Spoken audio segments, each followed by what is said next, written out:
अस्सलाम वालेकुम। कैसे हैं जी आप सब लोग, और आपका मेरे नए ब्लॉग में स्वागत है। और मैं गई थी अपने बेटे के अकाउंट के सिलसिले में। हमारे घर के पास ही है ये शॉप, तो वहाँ से मैं अपने बेटे के साथ आ रही थी क्योंकि मुझे इसको स्कूल खुल गए हैं बच्चों के, तो पेरेंट्स को ध्यान देना पड़ता है ज़्यादा, उनके काम बढ़ जाते हैं। तो मैं अपने बेटे के लिए फिर वहाँ से लेने गई थी स्कूल ड्रेस।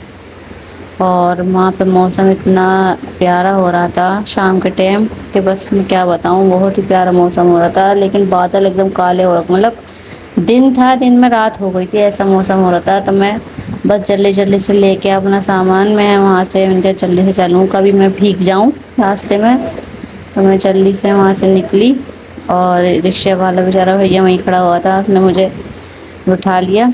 और वहाँ से हम लोग, मैं ही थी खैर अकेली, क्योंकि बच्चों को मैं घर छोड़ गई थी। मैंने कहा हमसा की तबीयत ठीक नहीं थी, बुखार हो रहा था। मैंने कहा तुम घर जाओ, मैं अकेली चली जाऊंगी। माहिरा भी थी घर पे, तो मैंने कहा तुम बहन के पास जाओ अपनी। मैं वहाँ से अपने घर से वापस आ गई थी बेटे के लिए ड्रेस लेके। और हमजा की ड्रेस जो है सही आई थी, अंदाजे से लाई थी ना मैं, लेकिन फिर भी शुक्र है लगा सही आई थी। और बेटी के लिए फरमाइश करी थी कि आम खाऊंगी मैं, तो उसके लिए मैं आम लेकर आई थी। और ये वीडियो है नेक्स्ट डे का। मेरा बेटा स्कूल जा रहा था, तो ज़रा मुझे ये है कि सुबह उठना नहीं पड़ता है, क्योंकि मेरे बेटे का स्कूल दोपहर का है। तो मेरे थोड़े यहाँ तसल्ली है, सुबह उठा नहीं जाता ना। तो दोपहर को बच्चा मेरा आराम से स्कूल के लिए तैयार हो रहा था। और तबीयत भी ठीक नहीं थी, मेरा दिल तो नहीं कर रहा था, लेकिन छुट्टियों के बाद काफ़ी छुट्टियां और हो गई थी इसकी। अपनी नानी के लेकर आया था इधर उधर, बस छुट्टियां ज़्यादा हो गई थी। मैंने कहा बेटा जाओ, पढ़ाई का भी लॉस हो रहा है, कितना काम तुम्हारे साथ चढ़ गया होगा। तो फिर मैंने इसको भेजा, बड़ी मुश्किल से गया था ये। बच्चे को भेजने के बाद फिर मैं सिलाई पे लग गई थी, क्योंकि मुझे सीना था अपना सूट। तो मैं इसको सी रही थी। मशीन मेरी बार बार परेशान कर रही थी, मोटर उसकी। लेकिन मेरी मशीन से मेरा काम बहुत आसान हो जाता है, इस मशीन से मतलब हाथों में दर्द नहीं होता। तो पहले मेरे पास वो वाली दूसरी वाली हत्थे वाली मशीन थी, तो उससे मेरा हाथ दुख जाता था बहुत ज़्यादा। फिर मैंने ये दूसरी ली है, वो ख़राब हो गई थी।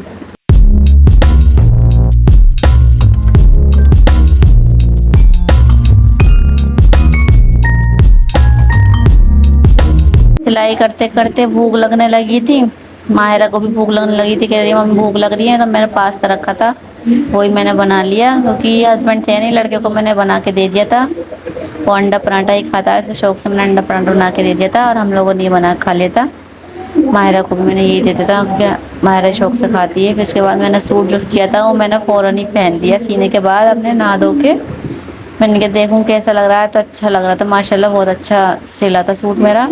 क्योंकि सूट की सिलाई फिटिंग जब अच्छी आती है, जब कटिंग अच्छी होती है। और फिर इसके बाद बारिश हो रही थी, तो गैलरी में पानी हो गया था, कपड़े धोए थे उसी दिन ही। और फिर मैंने कपड़े धो लिए, मैंने बाद में याद आया मैंने तो रस्सियाँ भी टांगी नहीं है। तो नए घर में नई शुरुआत धीरे धीरे ही होती है, तो धीरे धीरे ही करके सब चीज़ समझ में आती है, क्या क्या रह गया है, क्या क्या लाना है, क्या क्या करना है। तो मैंने कोई बात नहीं, अभी फ़िलहाल ऐसे ही कर एडजस्ट कर लेती हूँ, बाद में देखेंगे। और ये फिर शाम हो गई थी, शाम को हमारे ये वाले घर का व्यू है। और दिल्ली में तो आप लोग जानते ही हैं, बराबर में बिल्डिंगें रहती हैं, एकदम किच पिच सा होता है।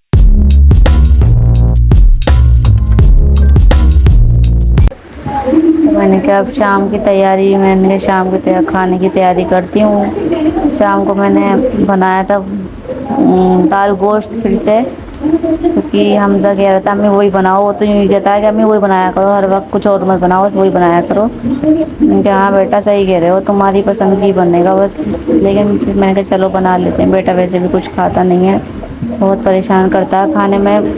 उसके बराबर के बच्चे खूब खाते हैं, लेकिन वो नहीं खाता, खाने पीने में बहुत ज़्यादा क्या कहते हैं परेशान करता है। तो मैं बस जल्दी जल्दी उसके लिए जल्दी जल्दी तैयार कर रही थी, लेकिन मैंने बनाया था, बनाने के बाद मेरा बस जी नहीं करा खाने को। मेरा कहते हैं बस गोश्त की हीक चढ़ जाती है ना एकदम वैसे, तो जी नहीं करता खाने को, फिर मैंने बिल्कुल नहीं खाया। और लड़के ने तो खैर खाया था, उसको अच्छा लगा था, लेकिन बाकी सारा जो इतना सारा बचा था वो मैंने सब ने अगले दिन मैंने फेंक दिया था, क्योंकि मेरा हीक चढ़ गई थी, मुझसे खाया नहीं गया था।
काम से फारिग होने के बाद मौसम भी अच्छा हो रहा था, जी करने लगा कि मेहंदी लगाऊं, तो मैं अपने लगा रही थी मेहंदी। और मेरा बेटा बना रहा था मेरी वीडियो, मैंने कहा तुम वीडियो बनाओ। तो अल्लाह का शुक्र है, बस ये होना रहे कि हाँ किसी के मोहताज नहीं है कि तुम लगा दो तुम लगा दो। बस ये प्रॉब्लम है कि एक हाथ में लगा सकते हैं, दूसरा हाथ में नहीं लगा सकती, क्योंकि उल्टे हाथ से बहुत कम लोग होते हैं जो अपने आप लगा लेते हैं उल्टे हाथ से।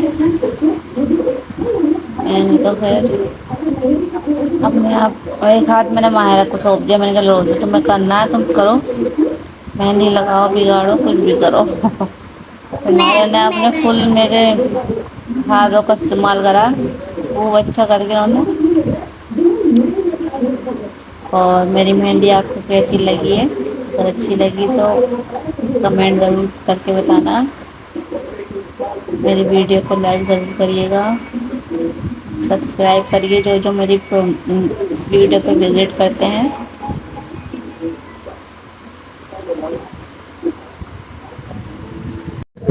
और जिन लोगों को मेरी वीडियो पसंद नहीं आती, जो मेरी वीडियो देख के मेरी वीडियो को मजाक बनाते हैं, उनको भी तहे दिल से शुक्रिया कि वो मेरी वीडियो देखते हैं।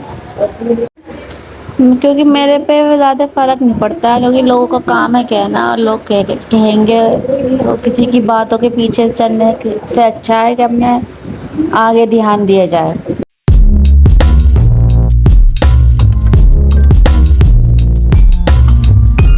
तो मैं तो ऐसे ही बनाती रहूँगी वीडियो इंशाल्लाह। अभी अच्छी नहीं बनने, आगे इंशाल्लाह इससे भी अच्छी अच्छी वीडियो बनाऊँगी। ये मेरी मेहंदी का कलर जो मैंने लगाई थी, मेहंदी तो मैंने बहुत अच्छी लगाई, मगर इसमें कलर नहीं आया क्योंकि मैंने जल्दी से डाली थी।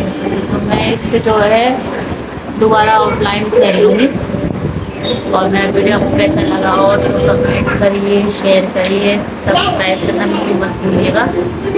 Okay bye bye.